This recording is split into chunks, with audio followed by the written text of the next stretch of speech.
স্বামী বিবেকানন্দকে কুরুচিকর মন্তব্যের প্রতিবাদে এদিন পথে নামল কৃষ্ণনগর যুব তৃণমূল কংগ্রেসের নেতৃত্বরা।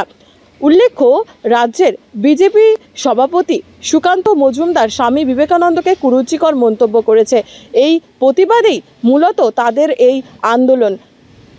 তৃণমূল কংগ্রেসের যুব সভাপতি জানিয়েছে, যদি সুকান্ত মজুমদার তার এই মন্তব্যের জন্য ক্ষমা না চান তাহলে আগামী দিনে তারা আরও বৃহত্তর আন্দোলনে নামবে। গোটা রাজ্য জুড়ে কিন্তু আরও বড়সড় আন্দোলন করবেন তারা।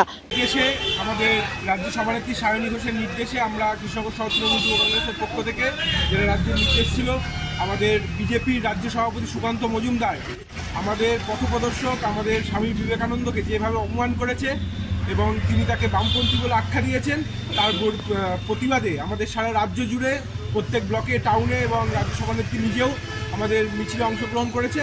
তারই বিরুদ্ধে বিক্ষোভ কর্মসূচি আমরা অংশগ্রহণ করেছি। কৌশিক মজুমদার, সভাপতি, কৃষ্ণনগর শহর তৃণমূল যুব কংগ্রেস। আমাদের প্রতিবাদ মিছিল এখান থেকে শুরু হয়ে আমাদের পৌরসভায় যেটা বিবেকানন্দের মূর্তি আছে সেখানে গিয়ে আমরা তার মূর্তিতে শ্রদ্ধার্ঘ্য অর্পণ করব এবং সেখানে বিজেপি যে কাজ করেছে, বিজেপি রাজ্য সভাপতি এবং ক্রমাগত বিজেপি যেভাবে আমাদের মনীষীদের, বাংলার মনীষীদের অপমান করে তার বিরুদ্ধে, তার প্রতিবাদে আমরা সামিল হব। নদিয়া থেকে কুহেলি দেবনাথ, এভিএন নিউজ বাংলা।